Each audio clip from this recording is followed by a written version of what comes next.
Hello friends, book insider पर आप सभी का स्वागत है। आज हम बात करने वाले हैं how to think like a philosopher by Daniel Smith book के बारे में। विकास एक 32 साल का आम सा आदमी दिल्ली की भागदौड़ भरी जिंदगी में कहीं खो गया था। रोज सुबह ऑफिस की भागम भाग, शाम को घर की जिम्मेदारियां और रात को नींद में उलझे हुए सपने। जिंदगी चल रही थी, मगर विकास को महसूस हो रहा था कि वो बस एक रोबोट की तरह जी रहा है। सब कुछ मैकेनिकल था, नो एक्साइटमेंट, नो पर्पस। एक दिन मेट्रो में सफर करते हुए विकास ने अपने मोबाइल स्क्रीन पर स्क्रॉल करते हुए देखा कि किसी वेबसाइट पर एक बुक की बहुत चर्चा हो रही थी, how to think like a philosopher by Daniel Smith. Vikas ने सोचा, फिलॉसफी, ये तो वही बोरिंग सब्जेक्ट है जो कॉलेज में इलेक्टिव के लिए भी मैंने नहीं चुना था। लेकिन शायद कुछ नया पढ़ने से क्या पता जिंदगी का कोई मतलब समझ आ जाए। उसने बुक ऑर्डर कर दी। 3 दिन बाद अमेजन का पैकेज उसके दरवाजे पर था। विकास ने वो किताब उठाई और पहली बार महसूस किया कि उसे कुछ एक्साइटमेंट हो रही थी। वो सीधा अपनी कुर्सी पर बैठा, चाय का कप पास रखा और किताब खोल दी। पहला लेसन था पे अटेंशन। पे अटेंशन, ये तो कुछ अलग ही टॉपिक है, उसने मन ही मन सोचा। पन्ना पलटते हुए उसने पढ़ना शुरू किया। किताब के पहले पैराग्राफ में लिखा था कि अटेंटिवनेस यानी ध्यान देना ही फिलोसॉफिकल थिंकिंग की शुरुआत है। डैनियल स्मिथ ने लिखा था कि दुनिया को, अपने आसपास के लोगों को और यहाँ तक कि अपने खुद के इमोशंस को समझने के लिए अटेंटिवनेस बहुत ज़रूरी है। विकास ने किताब पढ़ना जारी रखा और उसे लगा कि स्मिथ जैसे उससे बात कर रहे हों।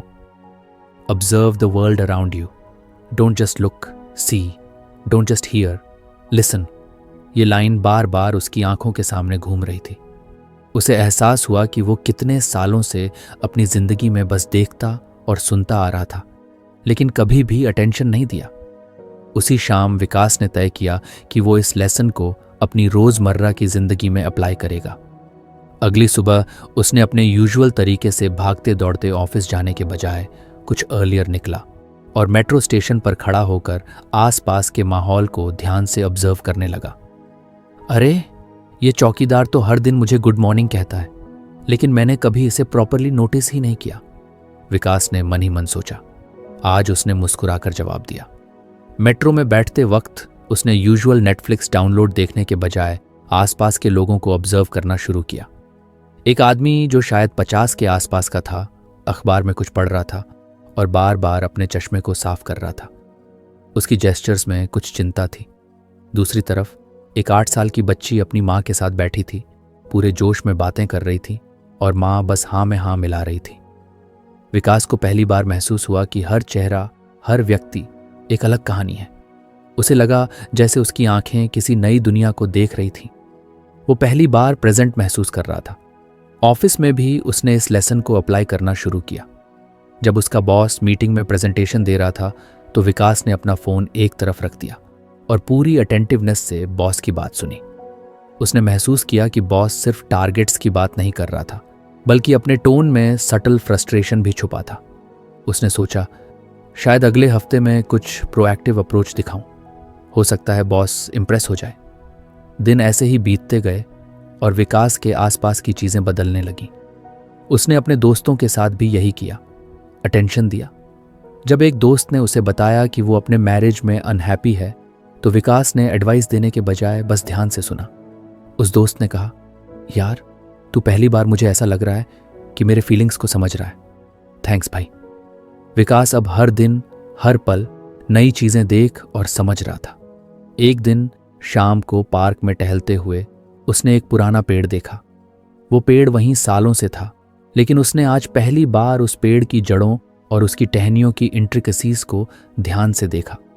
उसे महसूस हुआ कि पेड़ की हर शाखा में कुछ मीनिंग है, जैसे हर इंसान की जिंदगी में। किताब का पहला लेसन, पे अटेंशन, उसके लिए एक मैजिक की बन गया था। विकास ने सोचा, अगर एक चैप्टर मुझे इतना बदल सकता है तो बाकी चैप्टर्स मेरे लिए क्या कर सकते हैं। वो मुस्कुराया और घर की ओर चल दिया। How to think like a philosopher उसकी जिंदगी का हिस्सा बन चुकी थी। उसने ये भी तय कर लिया कि अगली रात चैप्टर 2 शुरू करेगा, लेकिन इस बार वो सिर्फ पढ़ने के लिए नहीं पढ़ेगा, बल्कि जीने के लिए पढ़ेगा। कहानी अभी शुरू ही हुई थी। विकास की जिंदगी धीरे धीरे बदल रही थी। पे अटेंशन का लेसन उसके दिल और दिमाग में ऐसे बस गया था जैसे किसी बंजर जमीन पर पहली बार बारिश हो।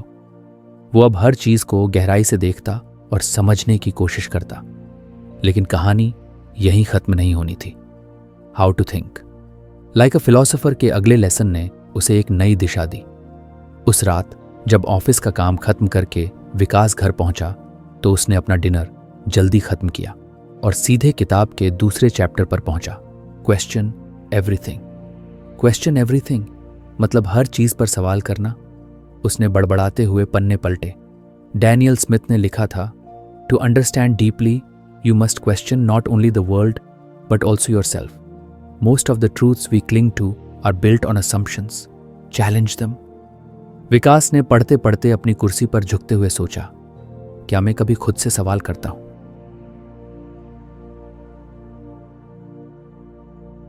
अगर आपको हमारी फ्री समरी अच्छी लगती है तो आप हमारे चैनल को सब्सक्राइब कर सकते हैं, हमारी मेंबरशिप खरीद सकते हैं या हमें यूपीआई के थ्रू सपोर्ट कर सकते हैं।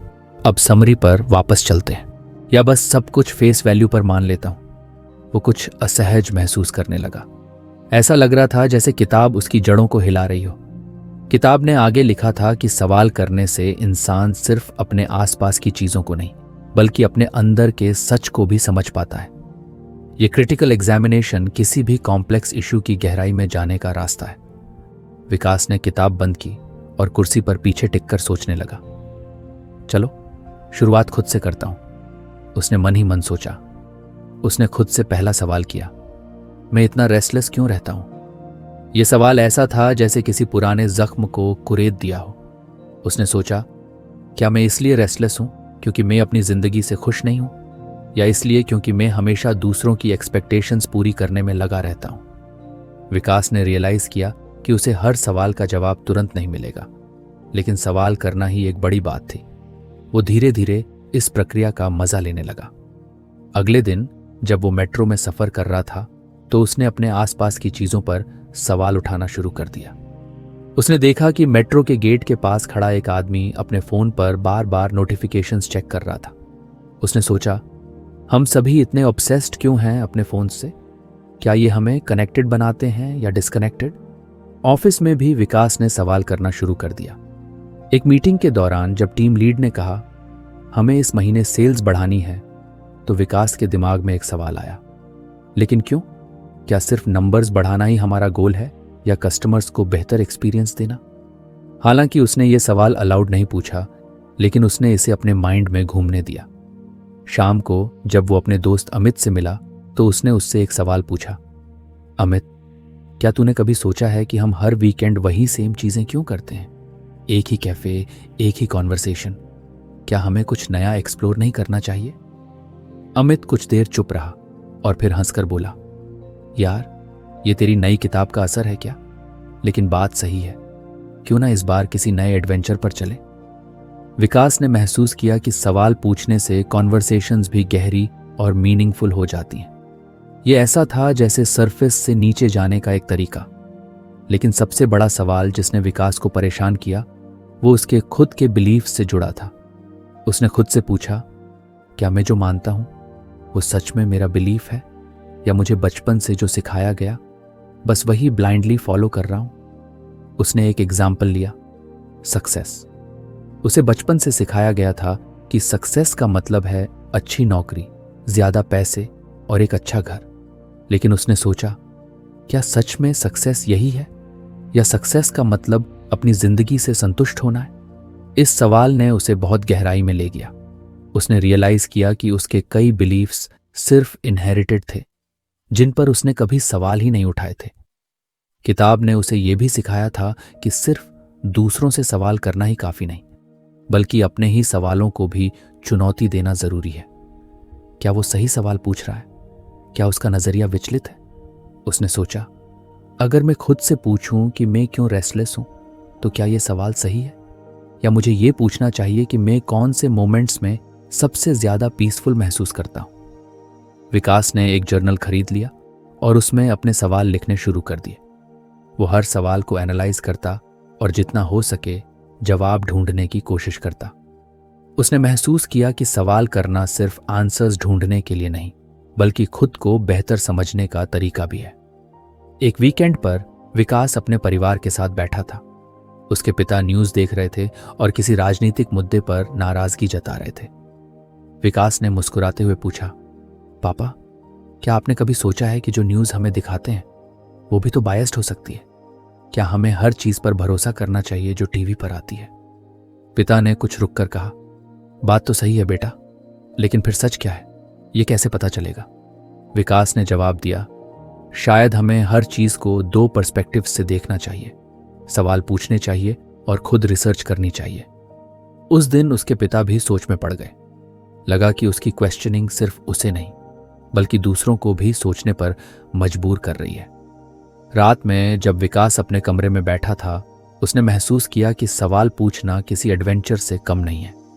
ये प्रोसेस उसे हर दिन कुछ नया सिखा रही थी। उसने किताब के उस हिस्से को फिर से पढ़ा जहां स्मिथ ने लिखा था, प्रश्न ज्ञान की नींव है, but true wisdom comes when you question the questions themselves. Vikas अब अगले चैप्टर के लिए तैयार था, लेकिन उसने सोचा, हर लेसन मुझे मेरी जिंदगी के एक नए पहलू से रूबरू कराता है। अगर मैं इस जर्नी को पूरी तरह एम्ब्रेस करूं तो शायद मुझे वो पर्पस मिल जाए जिसे मैं इतने सालों से ढूंढ रहा हूं। कहानी का ये चैप्टर खत्म हो चुका था, लेकिन अगले लेसन की शुरुआत अब करीब थी। विकास अब तीसरे चैप्टर तक पहुंच चुका था। हर नया लेसन उसकी जिंदगी को एक नई दिशा दे रहा था। पे अटेंशन ने उसे हर छोटी से छोटी चीज को देखने का नजरिया दिया और क्वेश्चन एवरीथिंग ने उसके भीतर सवालों की एक नई लहर पैदा की थी। लेकिन तीसरे चैप्टर फॉलो द फैक्ट्स ने तो जैसे उसकी सोच को पूरी तरह से बदलने का वादा किया। उसने किताब के पन्ने पलटे और पढ़ना शुरू किया। डैनियल स्मिथ ने लिखा था, विचार और भावनाएं अपनी जगह हैं, लेकिन मजबूत तर्क की नींव तथ्यों पर है। Without evidence even the most passionate arguments fall apart. Vikas ने इसे दोबारा पढ़ा। उसे लगा कि यह लाइन जैसे सीधे उसी से कही गई हो। विकास ने अपनी जिंदगी में कई बार देखा था कि लोग अपनी बात को सही साबित करने के लिए फैक्ट से ज्यादा अपनी फीलिंग्स और असम्पशंस पर भरोसा करते हैं। उसने खुद भी ऐसा किया था। वो अक्सर डिसीजंस सिर्फ अपनी गट फीलिंग पर ले लेता था, बिना यह देखे कि असलियत में डेटा या एविडेंस क्या कहता है। उसी पल उसने तय किया कि अब वो फैक्ट्स को अपनी सोच का आधार बनाएगा।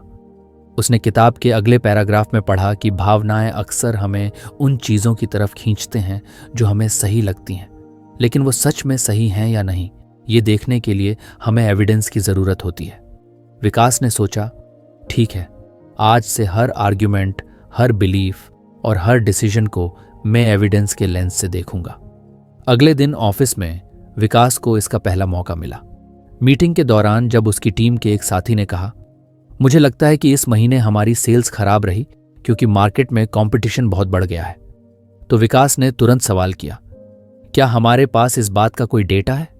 क्या हमें पता है कि कंपटीशन ने हमारा कितना शेयर लिया, या ये सिर्फ हमारा अंदाजा है?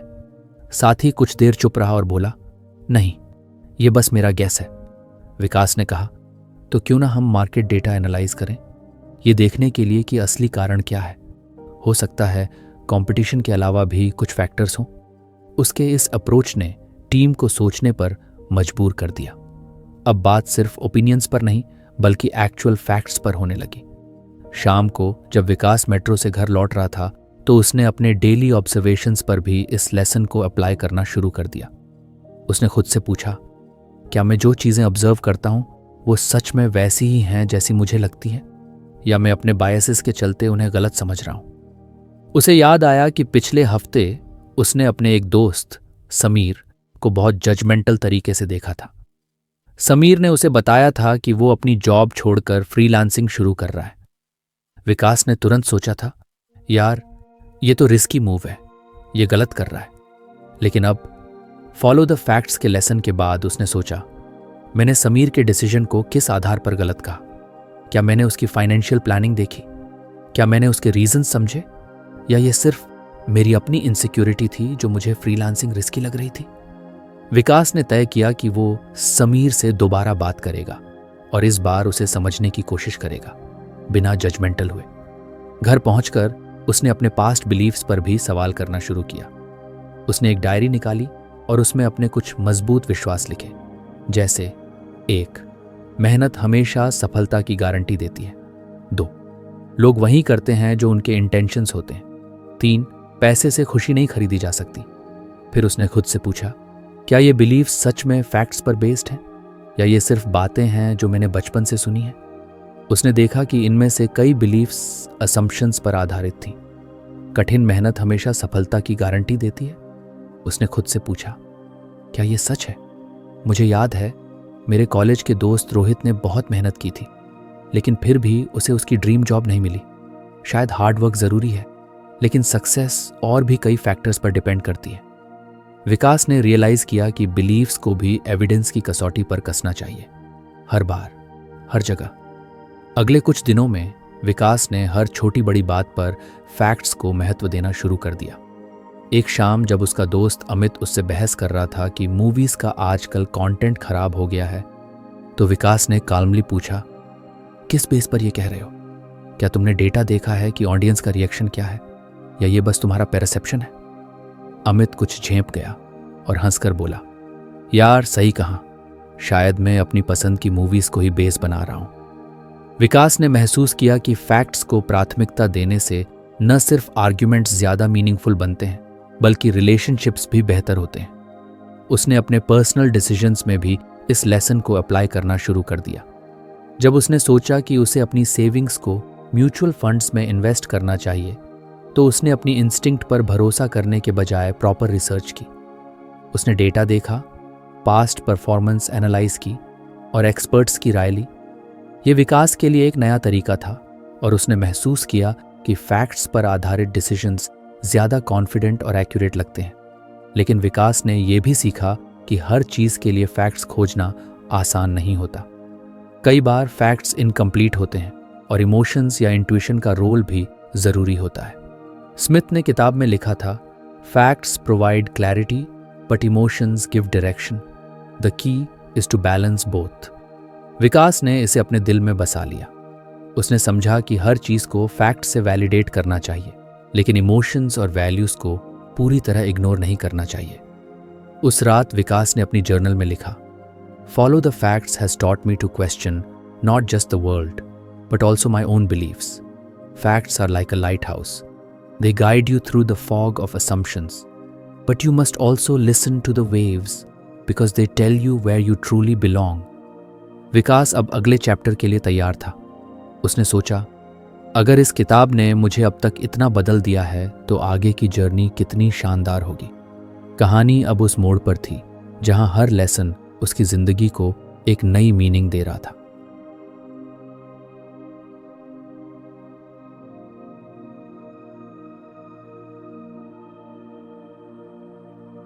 अगले चैप्टर का इंतजार था और विकास जानता था कि यह जर्नी अभी लंबी चलने वाली है।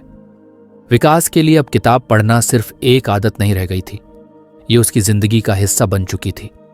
हर नया लेसन उसे खुद के बारे में, अपनी सोच के तरीके के बारे में और दुनिया के साथ अपने रिश्ते के बारे में कुछ नया सिखा रहा था।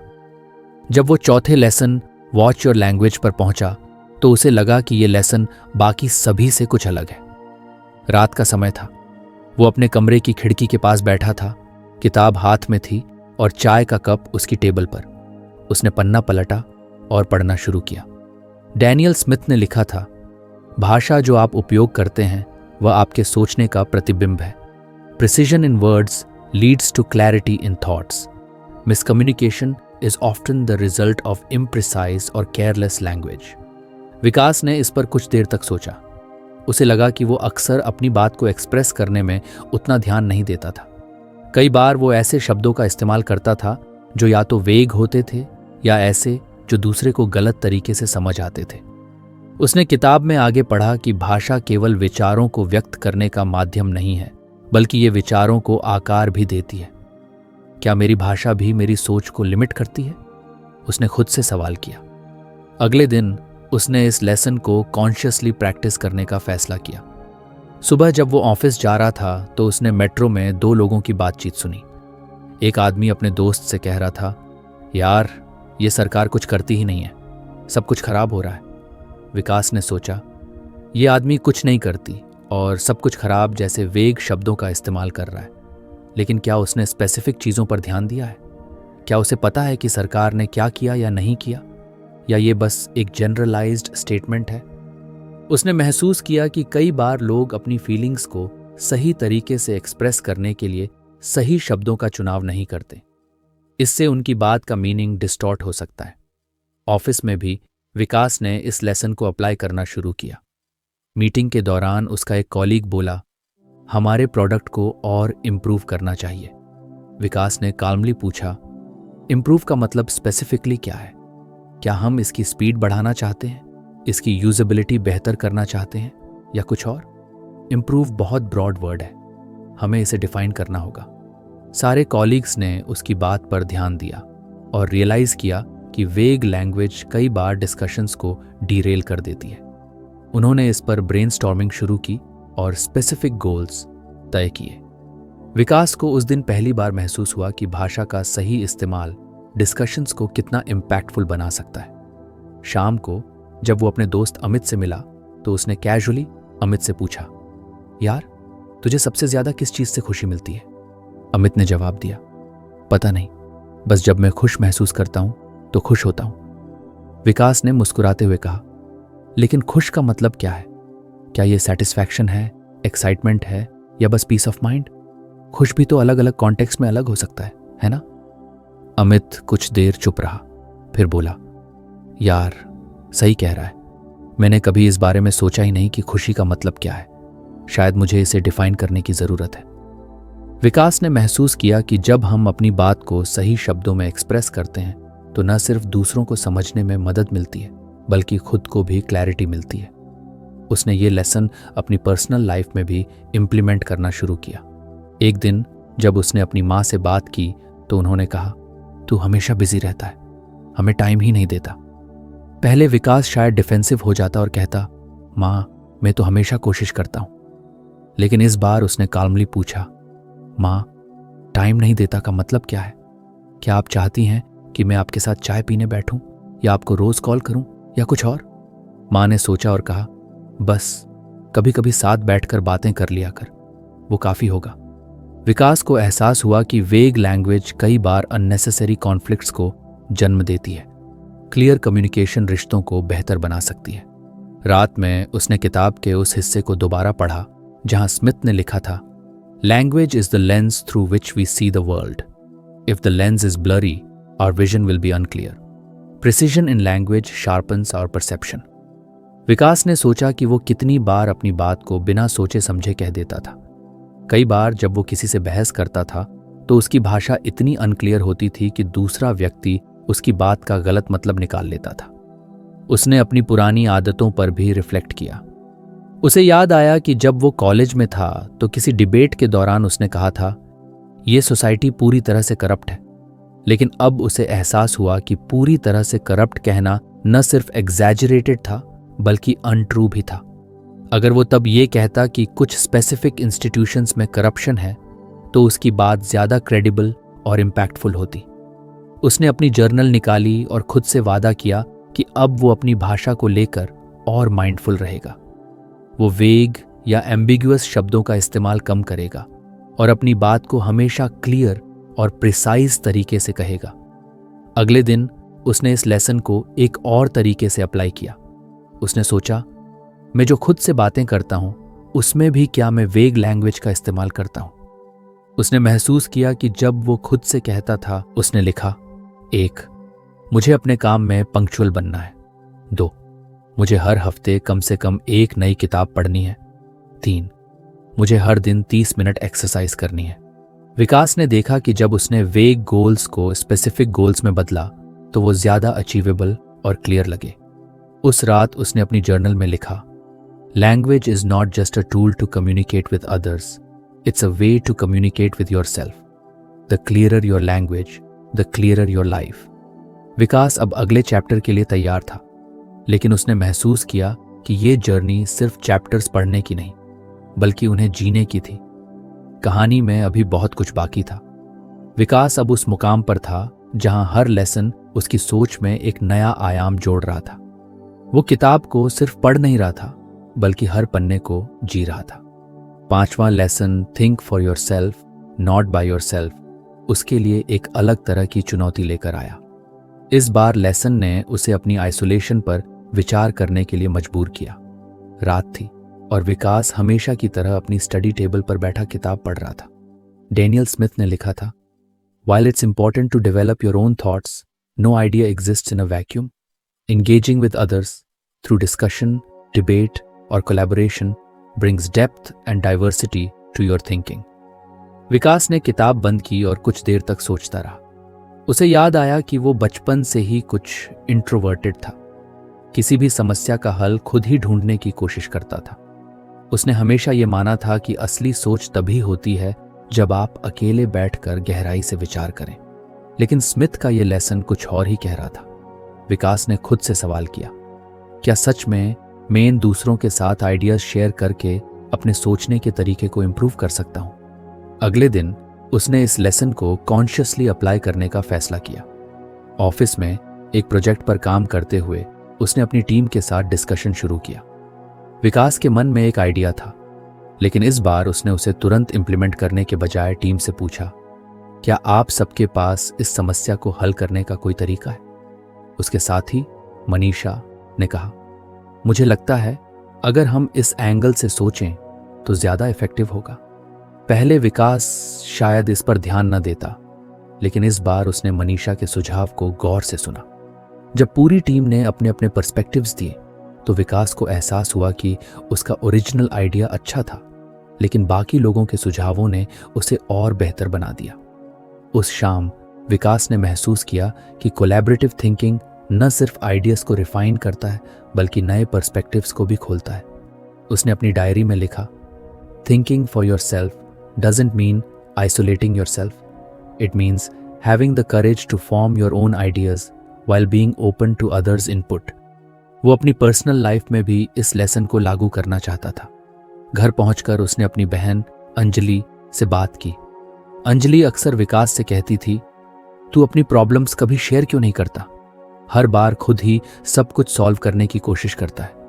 विकास ने उस दिन पहली बार अपनी एक बड़ी चिंता उसके साथ शेयर की। उसने कहा, अंजलि, मैं सोच रहा हूं कि मुझे अपनी करंट जॉब छोड़कर कुछ और करना चाहिए, लेकिन मुझे समझ नहीं आ रहा कि यह सही डिसीजन होगा या नहीं।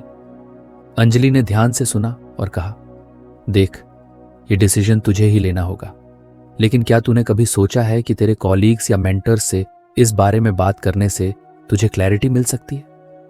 पहली बार विकास ने दूसरों से सलाह लेने की वैल्यू समझी। अगले दिन उसने अपने एक सीनियर मेंटर से बात की। उनके इनसाइट्स ने उसे अपने डिसीजन के प्रोज और कॉन्स को बेहतर तरीके से समझने में मदद की। विकास ने सोचा, कितनी बार मैंने सोच लिया था कि मेरी प्रॉब्लम्स का हल मुझे अकेले ही ढूंढना है, लेकिन अब समझ आया कि दूसरों से बात करने से ना सिर्फ क्लैरिटी मिलती है, बल्कि नए रास्ते भी खुलते हैं। उसने किताब में आगे पढ़ा।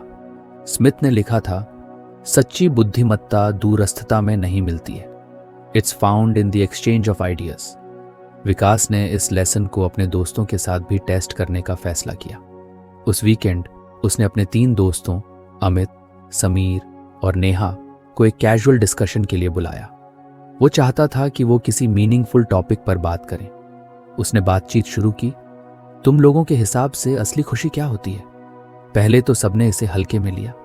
किसी ने कहा, यार, असली खुशी तो पिज्जा खाने में है, और किसी ने कहा, नेटफ्लिक्स और चिल। लेकिन जब विकास ने गंभीरता से कहा, नहीं, मैं सीरियस पूछ रहा हूं, what do you think happiness really means, तो डिस्कशन गहराई में जाने लगी।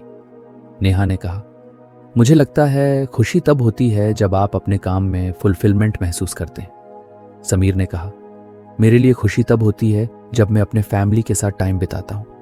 अमित ने कहा, मैंने हैप्पीनेस को हमेशा शॉर्ट टर्म और लॉन्ग टर्म कैटेगरीज में डिवाइड किया है। जैसे अभी आइसक्रीम खाना शॉर्ट टर्म खुशी है, लेकिन लॉन्ग टर्म खुशी तब होती है जब मैं अपनी गोल्स अचीव करता हूं। विकास ने महसूस किया कि इस डिस्कशन ने उसकी अंडरस्टैंडिंग को और रिच बना दिया।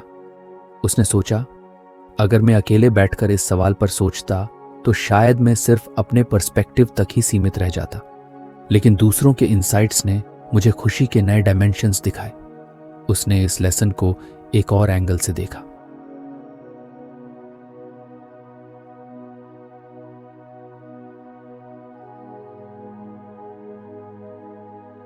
किताब में लिखा था कि कोलैबोरेटिव थिंकिंग का मतलब सिर्फ दूसरों से आइडियाज लेना नहीं है, बल्कि दूसरों के साथ अपने आइडियाज शेयर करना भी है। विकास ने रियलाइज किया कि कई बार वो अपने इनसाइट्स दूसरों से शेयर करने से हिचकिचाता था, क्योंकि उसे लगता था कि लोग उसे जज करेंगे। लेकिन अब उसने इस डर को छोड़ने का फैसला किया। उसने सोचा, अगर मैं अपने आइडियाज दूसरों से शेयर नहीं करूंगा तो शायद मैं उन्हें रिफाइन करने का मौका ही खो दूंगा। अगले हफ्ते ऑफिस में उसने अपनी टीम के साथ ब्रेनस्टॉर्मिंग सेशन किया। इस बार उसने कॉन्शियसली कोशिश की कि वो अपने आइडियाज ओपनली शेयर करे और साथ ही दूसरों के आइडियाज को ध्यान से सुने। विकास ने देखा कि जब आइडियाज फ्रीली एक्सचेंज होते हैं तो उनकी क्वालिटी और डेप्थ दोनों बढ़ जाती हैं। उस रात उसने जर्नल में लिखा, thinking for yourself is the first step, but sharing your thoughts with others and listening to theirs transforms individual ideas into collective wisdom. अब विकास को इस बात का एहसास हो चुका था कि अकेले सोचने और दूसरों के साथ मिलकर सोचने के बीच का बैलेंस कितना ज़रूरी है। वो अगले चैप्टर के लिए तैयार था, क्योंकि उसे पता था कि ये जर्नी सिर्फ खुद को समझने की नहीं, बल्कि दुनिया के साथ जुड़ने की भी थी। विकास ने किताब का आखिरी पन्ना पलटा और अपने सफ़र को एक नज़र में देखा। How to think like a philosopher ने उसे वो सिखाया था जो शायद उसे किसी क्लासरूम या लेक्चर हॉल में नहीं मिला होता। हर एक lesson, pay attention, question everything, follow the facts, watch your language और think for yourself not by yourself ने उसे नए तरीके से सोचने, समझने और खुद को बेहतर बनाने का मौका दिया था। लेकिन अब जब वो किताब का अंत देख रहा था, उसे ऐसा महसूस हुआ कि ये सिर्फ शुरुआत थी। उसने अपने कमरे की खिड़की से बाहर देखा। रात का सन्नाटा था और हल्की ठंडी हवा चल रही थी। उसे याद आया कि स्मिथ ने कहीं लिखा था, फिलॉसफी नहीं बारे में पूछना है, यह है सवाल पूछने, सीखने और विकसित होने की यात्रा को स्वीकार करना है। विकास ने अपनी जिंदगी में जो बदलाव किए थे, उनकी झलक अब उसके हर पहलू में दिख रही थी। ऑफिस में वो अब एक बेहतर टीम प्लेयर बन चुका था। वो हर विचार को ध्यान से सुनता, अपने सुझाव स्पष्टता से देता और दूसरों के पर्सपेक्टिव्स को समझने की कोशिश करता। उसने देखा कि कोलैबोरेटिव डिस्कशंस ने उसकी प्रोडक्टिविटी को कई गुना बढ़ा दिया था। घर पर उसने अपने रिश्तों को मजबूत होते देखा। उसकी माँ, जो पहले उससे शिकायत करती थी कि वो समय नहीं देता, अब अक्सर उसके साथ चाय पर खुलकर बातें करती थी। उसकी बहन अंजलि ने उसे एक दिन कहा, तू अब पहले जैसा नहीं रहा, अब तू हर चीज़ पर इतना थॉटफुली रिएक्ट करता है कि लगता है जैसे मैं किसी फिलॉसफर से बात कर रही हूँ। विकास हंसते हुए बोला, शायद ये किताब की देन है। उसकी दोस्तों के साथ बातचीत भी अब गहरी और मीनिंगफुल हो चुकी थी। वो मजाक में अमित, नेहा और समीर को अपना फिलॉसफी क्लब कहता था। हर वीकेंड वो किसी नए टॉपिक पर चर्चा करते और हर बार विकास को एहसास होता कि कोलैबोरेटिव थिंकिंग ने उसकी समझ को कितनी नई ऊंचाई दी है। एक दिन उसने अपनी बहन से पूछा, अंजलि, क्या तूने कभी सोचा है कि हम अपने डिसीजंस कैसे लेते हैं? हम किस आधार पर सही गलत तय करते हैं? अंजलि ने मुस्कुराते हुए कहा, तू जब से ये किताब पढ़ रहा है हर दिन ऐसे सवाल पूछता है। अब मुझे भी सोचने की आदत हो गई है।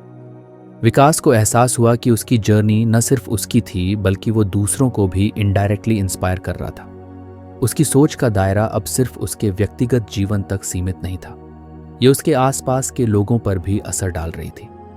उस रात उसने किताब का आखिरी लेसन दोबारा पढ़ा।